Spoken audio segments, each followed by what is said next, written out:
င်ငန်းစာရှစ်ကိုမလေးလာမီမနေ့ကတင်ကြပေးထားတဲ့သင်ခန်းစာခုနှစ်ကိုဦးစင်ရဲ့ Facebook ကောင်မှာဝင်ကြည့်လိုက်ပါလိုအပ်တဲ့ဒီပုံအသစ်ကလေးကို screenshot ယူလိုက်ပါ screenshot ယူပြီးလို့ရှိရင် Photoshop software ကိုဖွင့်လိုက်ကြရအောင် Photoshop software ဖွင့်လိုက်ပေါ့နော်လောင်း bridge ကနေပြီးတော့ပုံဖွင့်ပါမယ်ဒါဦးစင်တို့နောက်ဆုံးလုပ်ထားတဲ့ပုံပေါ့နော်ဒါကိုထားတဲ့နေရာကိုသွားရွေးရမှာပေါ့နော်ဒီမှာဆို lesson 7 PST ဆိုတာနော်မနေ့ကသင်ကြားပေးထားတဲ့ပုံမှာအဲ့ဒီပုံမှာဦးစင် double click နဲ့ဖွင့်လိုက်ပါမယ်ဒီမှာပုံလေးပွင့်သွားပြီပေါ့နော်ဒီအပေါ်မှာတစ်ချက်ကြည့်ပါဟောမှာ lesson 7 PST လို့သူပြထားတယ်နော်ဟုတ်ပြီဦးစင်တို့ကဒီလက်ရှိပုံလေးကိုမထိခိုက်အောင်ပေါ့နော် copy ကူးလဲပြီးတော့ပုံသစ်ပေါ်မှာအလုပ်လုပ်မှာဖြစ်ပါတယ်အဲ့လို copy ကူးဖို့အတွက် file ထဲဝင်မှာ file ထဲကနေ save ထဲဝင်မှာ save ထဲမှာဦးစင်တို့ဒီမှာ file ထဲမှာကိုကြိုက်တဲ့အမည်ထားလိုက်ပါဦးစင်တို့လောလောကူဖြစ်အောင်လို့ဒီ555ဆို53လုံးအမည်ထားလိုက်မယ်နော်ပြီးတာနဲ့ save နဲ့နှိပ်လိုက်ပါမယ် okay နှိပ်လိုက်ပါမယ်ဒီပေါ်မှာတစ်ချက်ကြည့်လိုက်ပါ555 PST လို့ပြောင်းသွားနော်အရင်ဆုံးက lesson 7 PST ရတယ်ဘကူ555 PST ဖြစ်သွားပါပြီဒါဆိုရင်ငကိုပုံလုံးဝမထိခိုက်တော့ပါဘူးကိုဦးစင်းတို့အလုပ်လုပ်ထားတာဒီ copy ကူးထားတဲ့ပုံပေါ်မှာပဲအကျိုးတရားမှုရှိမှာပေါ့နော်ငကိုပုံဘာမှမပျက်စီးတော့ပါဘူးဒီလောလောဆယ်ဒီပေါ်မှာမူတူလေးကိုယူထားမှာနော်ဒီ auto select မှာအမှန်ချစ်တာမှာနော်အမှန်ချစ်ပြီးဒီလူလေးကိုနောက်ကလေးနည်းနည်းလေးရွှေ့လိုက်မှာအရင်ဆုံးဒီလူလေးရဲ့အရေးကလေးတစ်ခုဖန်တီးကြရအောင်အရေးကလေးဖန်တီးဖို့အတွက် keyboard ကနေပြီး control key ကိုလက်နဲ့ဖိထားနော်မလွတ်နဲ့ဒီဘက်မှာကြည့်ပါမဲမဲလေးပေါ့နော်အဲ့ဒါကိုဦးဇင်းတို့ mask layer လို့ခေါ်တယ်အဲ့မဲမဲလေးပေါ့တစ်ချက်ကလေးပါဟောအခုလို select လေးပေါ်လာနော်ဒီ select လေးကိုဦးဇင်းတို့တိမ့်ထားမှာအဲ့ဒီ select လေးကိုတိမ့်ထားဖို့အတွက်အပေါ် menu bar select ထဲဝင်မယ်အောက်မှာ save selection ဆိုတာကိုတစ်ချက်ကလေးပါမယ်ဒီမှာ save selection dialog box လေးပေါ်လာနော်ဒီ name မှာကိုကြိုက်တဲ့အမည်ပေးလိုက်ပါလောလောကူဖြစ်အောင်ကိုဆိုဦးဇင်းတို့ကိုသုံးလုံးအမည်ပေးလိုက်မှာပေါ့နော်ပြီးတော့ okay နှိပ်လိုက်ပါမယ်ဒါဆိုလက်ရှိ select ကိုတိမ့်ပြီးတော့ပါပြီ control D ဆို select ကိုဖျောက်လိုက်လို့ရတယ်နော် background layer ရဲ့အပေါ်မှာ layer အသစ်ခေါ်မယ် layer အသစ်ခေါ်ဖို့အတွက်ဒီ background layer ကို select ပေးထားမှာနော်အပြောင်ဖြစ်နေချိန်မှာအောက်ကနေပြီးတော့ create new layer ကို check လိုက်ပါမယ်ဟော background layer ပေါ်မှာ layer အသစ်ပေါ်နေပေါ့နော်အဲ့ဒီအချိန်မှာဒီခုနက select ကိုဒီပေါ်မှာပြန်ဖော်မှာပေါ့နော်လောလောဆယ်ဒီအပေါ်လူ layer ကိုမျက်စိမိတ်တာမနော်ရှုပ်နေသေးတယ်ဟောဒီမှာဒီ layer 1မှာ select ဖြစ်နေပြီစေအပြောင်ဖြစ်နေစေဒီပေါ်မှာခုနက select ကိုဖော်ဖို့အတွက် select ထဲဝင်မယ် select ထဲအောက်မှာ load selection ကို check လိုက်မယ်နော် click လိုက်ပါဒီ channel မှာ999ဆိုခုနကဆိုတိမ့်ထားတဲ့ layer ကိုပြန်ယူလိုက်မယ်နော်999လို့ယူပြန် okay ကိုနှိပ်လိုက်ပါမယ်ဟောဒီပေါ်မှာ select လေးပြန်ပေါ်လာပြီပေါ့နော်ဒီ select ကိုအရေးဖြစ်အောင်လုပ်မှအတွက်ဒါအမဲအောင်စေးဖြစ်ရမှာပေါ့နော်စေးဖြစ်ဖို့အတွက် edit ထဲဝင်မယ် edit ထဲနဲ့ fade ထဲကိုထည့်အောင်မနော်ဒီ fade တိုင်းလောက်ပေါက်လေးမှာဒီအပေါ်မှာကြည့်ပါအမဲအောင်ဦးစင်းတော့ရွေးထားမှာနော်ဒီအရေးဆိုတော့အမဲဖြစ်မှာပေါ့နော်ဒီ opacity မှာလောလောဆယ်100ဖြစ်နေတယ်သူအရေးဆိုတာ100လောက်မလို့25လောက်ပဲလို့မနော်100ဆိုတအားမဲနေတယ်မယ်ကဲဒီမှာနမူနာ100ပဲထားလိုက်နော် okay နှိမ့်လိုက်ဟောဒီမှာအဲ့လူကမဲနေတယ်နော်အဲ့တော့မမဲရဘူးဒီအရေးဆိုတော့နည်းနည်းလေးပဲမဲရမှာအဲ့တော့ဒီကောင်ကိုအရေးကိုပြန်လျှော့မယ်ဒီဘက်ဒီမှာ opacity မှာတော့နမူနာခဏကြည့်လိုက်ပါသူ100ရာခိုင်နှုန်းလို့သူပြတာနော်ဟုတ်ပြီဦးဇင်းတို့ကအဲ့ဒီ100ရာခိုင်နှုန်းအစားဦးဇင်းတို့က100ရာခိုင်နှုန်းဖြစ်လဲပြီးတော့25ပြန်ရေးလိုက်ပြီးတော့25ရေးလိုက်ပြီးတော့ enter ခေါက်လိုက်ပါမယ်ဒါဆိုရင်25ရာခိုင်နှုန်းလူကနည်းနည်းလေးမှိန်သွားတယ်ပေါ့နော်ဒီ select ကိုဖျောက်မယ် control D ဆိုလို့ပေါ့ select ကိုဖျောက်လိုက်ပါမယ်ဒီအပေါ်ကလူlayerမျိုးလုံးလေးပြန်ဖွင့်လိုက်မယ်အော်လူlayerလေးအုပ်သွားတယ်နော်ဒါပေမဲ့ layer 1မှာပဲခုလိုအပြာလေးဖြစ်နေရမယ်အဲ့ဒီမှာ keyboard ကတော့ control key နဲ့ D key ကိုတွန်းနှိပ်လိုက်ပါမယ်ဟောအပေါ်မှာခုလို4000ပေါင်လေးပေါ်လာပြီအဲ့လို4000ပေါင်လေးကဒီဘောင်စွန်းလေးတစ်ခုကိုမောက်ကိုဆွတ်တင်လိုက်မနော်မောက်ကိုဆွတ်နေကွာခုလိုမြားအကွေးလေးပေါ်နေတာတွေ့ရပါလိမ့်မယ်အဲ့လိုမြားအကွေးလေးပေါ်နေချိန်မှာမောက်ကိုလက်ကလေးနဲ့ဖိလဲပြီးတော့ဆွတ်လှဲလိုက်ပါမယ်ဆွတ်လဲမနော်ဒီဟာလေးကိုနည်းနည်းလေးရှေ့ကိုဆွတ်ထည့်လိုက်ပါမယ်အော်လူရဲ့အရေးကလေးရပါပြီအန်တာခေါက်လိုက်ပါမယ်ဒါဆိုရင်လူရဲ့အရေးကလေးတစ်ခုဦးဇင်းတို့ဖန်တီးပြီးသွားပါပြီလူရိတ်ကလေးဖန်တီးပြီးသွားကဒီရှေ့မှာဦးဇင်းတို့စာလေးရိုက်ရှင်တယ်နော်ဒီအရင်ဆုံးစာလေးကိုလိုချင်တဲ့နေရာရအောင်လို့ပေတံလေးတစ်ခုခေါ်ပြီးရိုက်လိုက်မယ်ပေတံလေးခေါ်မယ်ပေတံကိုဘယ်လိုခေါ်မလဲဆိုတော့အပေါ်က view ထဲဝင်ပါမယ်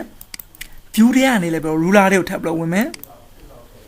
ဟောဒီမှာပေတံလေးတွေပြီးမှပေါ်နေပြီနော်အဲ့ဒီမှာဦးဇင်းတို့ဒီပေတံလေးပေါ်မှာမောက်ကလေးကိုဖိလဲပြီးဘယ်လိုဆွဲလိုက်မယ်မြင်းလေးတွေဆွဲယူလိုက်မယ် အော်မြင်းနေတရားရရနော်အဲ့ဒီပုံမှာဦးဇင်းတို့စာရိုက်မယ်စာရိုက်ဖို့အတွက်ဒီဘက်ကနေပြီးတော့တူးပေါက်ထည့်ရတော့တိုက်တူးသွားယူမယ်တိုက်တူးမှာဒီမှာ right click နှိပ်လိုက်တဲ့ကအပေါ်မှာ horizontal တိုက်တူးလို့ပေါ်လာတယ် horizontal တိုက်တူးဆိုတာစာလေးကိုဒီလိုအတန်းလိုက်သူကရိုက်တာ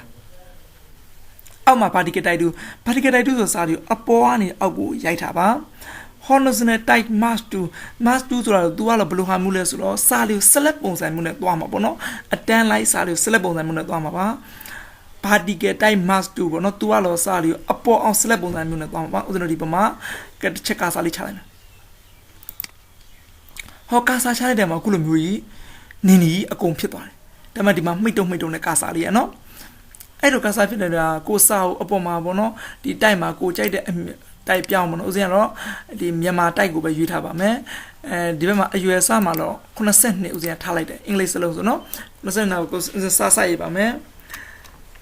WTYT လို့ရနိုင်မယ် White Technology U10 ပေါ့နော်ဦးဇင်းတို့နေပညာလူငယ်အဖွဲ့အတူကောက်ဒါဆိုရင်ဦးဇင်းတို့ဘုလို့အနီအောင်ဖြစ်နေတယ်နော်အနီအောင်ဖြစ်နေကြအပေါ်မှာမူတူးလေးကိုသွားယူလိုက်ပါမယ်ဟောဒီမှာနော်မူတူးလေးကိုယူလိုက်တဲ့အခါအခုလိုမျိုးဖြစ်သွားတယ်ဒီစာလေးတွေကိုအောက်ကလေးကိုနည်းနည်းလေးရွှေ့ကျင်တယ်အောက်ကိုရွှေ့ရင်ဒီမှာဒီအတိုင်းရိုးရွှေ့ပြအောင်နော်ဒီမှာကြည့်ဘာမှလုပ်လို့မရအောင်နော်အဲ့လိုလုပ်လို့မရတဲ့အချိန်လို့ဘယ်လိုလုပ်အောင်လဲဆိုရင်ဒီဘက်ကနေဦးဇင်းတို့ဒီမှာတခုကိုရွေးထားပါတော့ select ကိုရွေးလေပြီးခါမှာဒီပုံမှာမောက်ကလေးနဲ့ဖိလဲပြီးခုလိုမျိုးလေးစာကိုရွှေ့လို့ရပါတယ်ကိုလိုချင်တဲ့အနေထားပါနော်စာရပါပြီဒီမှာ background layer ကိုဦးဇင်းတို့ select ပေးထားမယ်ဒီမှာ background layer မှာ select ဖြစ်နေပြီနော်အဲ့လိုဒီစာတဲ့ကိုရောင်ပြေးလေးတစ်ခုဖြစ်မယ်ရောင်ပြေးဖြစ်ဖို့အတွက် gradient 2ကိုသွားရွေးမယ်အပေါ်မှာ gradient 2ကိုရွေးထားမှာနော် gradient 2ကိုရွေးထားပြီးတော့ဒီအပေါ်မှာဒီမှာကြည့်ပါ gradient 2ကိုရွေးထားပြီနော်အဲ့ဒါ check လိုက်မယ်အဲ့ဒီကကိုကြိုက်တဲ့အယောင်လေးတွေကိုရွေးပေါ့ဟုတ်အယောင်ရွေးမယ်ရွေးလိုက်ပေါ့ကဲဒီပေါ်မှာမောက်ကလေးနဲ့ဖိလဲပေါ့ဒီလိုမျိုးဆွဲလိုက်မယ်ဟောဒီမှာစာလေးတွေပေါ်မှာရောင်ပြေးလေးဖြည့်ပြီးသွားပါပြီ control D ဆို select ကိုဖျောက်လိုက်ပါမယ်ဒါဆိုရင်စာလေးတွေရပါပြီပေါ့နော်ခုတစ်ခါဦးစင်စာအဝိုင်းရေးတဲ့နေကိုပြောပြမှာပါခဏခဏလေးမေးကြလို့ပါစာအဝိုင်းတွေဘယ်လိုရေးရလဲဆိုနော်စာအဝိုင်းရေးဖို့အတွက်ဦးစင်တို့ elliptical mark ကိုသွားယူထားပါမယ်ဒီမှာသွားဝင်လိုက်ပြီးတော့ elliptical mark ကိုယူလိုက်ပါမယ်အရင်ဆုံးဒီအပေါ်မှာဦးစင်တို့မြားလေးတစ်ချောင်းလောက်ယူထားမှာဖြစ်မှာနော်မြားလေးချောင်းယူပြီးမူတုအရင်ယူထားမူတုရွေးလိုက်ပြီးမြားတစ်ချောင်းလောက်ဒီမှာဖမ်းယူလိုက်မယ်အများရောင်ရပြီနော်အဲ့မှာ elliptical mark ကိုရွေးထားမယ်ရွေးလိုက်ပြီးတော့ဒီခလေကောင်းကစဝိုင်းပုံလေးအညီဝိုင်းပဲပေါ့နော်စဝိုင်းပုံညီခလေကောင်းညီဝိုင်းဖို့အတွက် keyboard ကနေလဲပြီးတော့ကွန်ရှစ်ကီးနဲ့ order key ကိုဖိထားမယ်နော်ရှစ်နဲ့ order ကိုလက်နဲ့ဖိထားလဲပြီးတော့ mouse ကိုဖိလဲပဲဆွဲလိုက်ပါမယ်အလေကောင်းကနေစဝိုင်းပုံကြီးပေါ်လာပြီ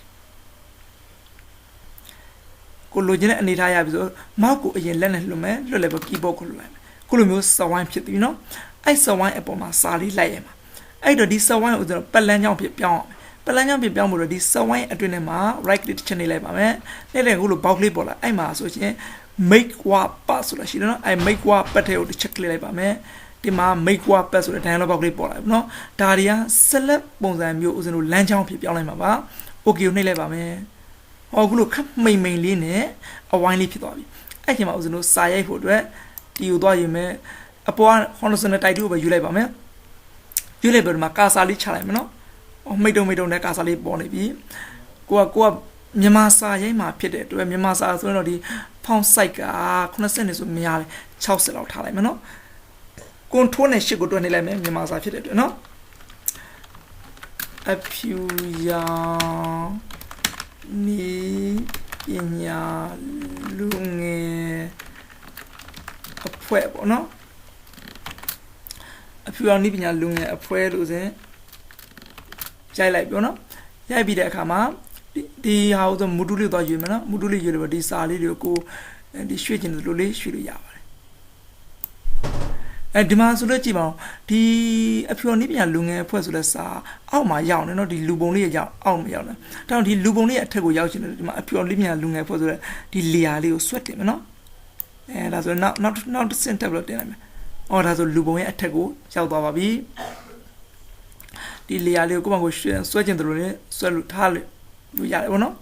ဟုတ်ပြီဒီ layer လေးပေါ်ဒီအဖြူနေပညာလူငယ်ပွဲဆိုလဲစာသားလေးရဲ့အပေါ်မှာခုနကဥစဉ် screenshot ယူထားတဲ့ဓာတ်ပုံလေးကိုဒီပေါ်အုပ်ပါမယ် နော်ဒီပေါ်ဓာတ်ပုံလေးကိုအုပ်ဖို့အတွက် file တွေဝင်ပါမယ် file တွေကနေတော့ place တွေကိုထပ်လို့ဝင်မယ် place တွေကနေပြီးတော့ခုနကဦးဇင်းတို့ screenshot ယူထားတဲ့ပုံပမာသိမ့်ထားတယ်ပေါ့နော်ဦးဇင်းကတော့ screenshot ယူထားတဲ့ပုံကိုဒီ picture ထဲမှာသိမ့်ထားနော်ဒီမှာဒီပုံလေးကို click လိုက်ပါမယ် click လိုက်ပြီးတော့ဒီမှာ place ကိုတစ်ချက်နှိပ်လိုက်ပါမယ်နော်ဒီမှာရပါပြီဒီစာလေးကိုဦးဇင်းတို့ mouse click နဲ့ fill လို့စာလေးအုပ်မိအောင်ပေါ့နော်ဒီပုံလေးကနည်းနည်းသေးနေလို့ချင်းပုံလေးကိုနည်းနည်းလေးဆွတ်ဆန့်ပြလိုက်ဒါဆိုဒါစာလေးအုပ်မိသွားပြီပေါ့နော်ပြီးတာနဲ့ keyboard ကနေ enter key ကိုနှိပ်လိုက်ပါမယ်ဒါဆိုစာလေးအုပ်မိသွားပြီအဖြူအောင်နိပညာလူငယ်အဖွဲ့အပေါ်မှာဒီမှာဓာတ်ပုံ file လေးဒီမှာရောက်နေပြီနော်ဒီမှာကြည့်လိုက်ပါဟုတ်ပြီအဲ့ဒါဆိုလို့ရှိရင်ဦးဇင်းတို့ဒီဓာတ်ပုံလေးပေါ်မှာ right click တစ်ချက်နှိပ်လိုက်ပါမယ်ဒီအပေါ်မှာ right click နှိပ်လိုက်မယ်နှိပ်လိုက်ပါဒီမှာခုလို dialog box လေးပေါ်လာပြီအဲ့ဒီပေါ်မှာဆိုလို့ရှိရင်အပေါ်မှာတစ်ချက်ကြည့်လိုက်ပါဒီမှာဆိုရင် create clipping mark ဆိုတာရှိတယ်နော်အဲ့ create clipping mark ကိုတစ်ချက်နှိပ်လိုက်ပါအော်ဒီမှာကြည့်ပါအဖြူရောင်နိပညာလူငယ်အဖွဲ့ဆိုတဲ့စာလေးကခုနကအဖြူနိပညာလူငယ်အဖွဲ့ဆိုတဲ့စာပေါ်မှာဓာတ်ပုံတွေကအယောင်လေးအုပ်သွားပါပြီဒီမှာအယောင်လေးပြောင်းအောင်နော်ဒါဆိုရင်ဦးဇင်းတို့ပုံလေးကလိုချင်တဲ့ပုံရပါပြီပေါ့နော်ဒီမြားလေးသိမ့်မယ်ခုလိုမျိုးသိမ့်လို့ရတယ်နော်ဒီမှာမြားတို့ဒီမှာပြန်ဆွဲမယ်ဒီမြားလေးကိုဒီမှာတစ်ခါတည်းသိမ့်ရင်လို့ရှိရင် view ထဲဝင်မယ် view ထဲကနေပြီးတော့ show ထဲကိုထည့်အောင်နော် show ထဲကနေလည်းဒီမှာ guide မှာအမှန်ချစ်တာဒီ guide ကအမှန်ချစ်ကိုဖြုတ်လိုက်လို့ရှိရင်မြားလေးအကုန်ပြောက်တယ်ခုတခါဒီအပေါ်တော့ဒီမှာမြားလေးကြောင်းလို့ဆွဲမယ်နော်ဟိုမှာမြားဆိုလွှတ်လိုက်မယ်မြားပြန်ပေါ့နော်ဒီမှာဆိုရင်ပြန်တော့ view ထဲဝင်မယ် view ထဲကနေလည်းပြီးရော show ဝင်မယ် show ကတော့ guide မှာနော်အဲ့ guide ကအမှန်ချစ်ကိုဖြုတ်လိုက်မယ်ဒါဆိုမြားလေးအကုန်ပြောက်မြားလေးကိုဖြုတ်လိုက်တက်လိုက်လုပ်လို့ရသွားပါပြီဒီနေ့သင်ခန်းစာကိုတော့ဒီမှာပဲနားကြရအောင်ဒီပုံလေးကိုခဏ save လိုက်ပါမယ် file save နော်ဒါဆိုရင်ဒီပုံလေးကိုသိမ့်ပြီးတော့ပါပြီနောက်နေ့သင်ခန်းစာတွေကိုတော့နောက်နေ့မှာပဲဆက်ပြီးတော့ရှင်းပြပေးပါမယ်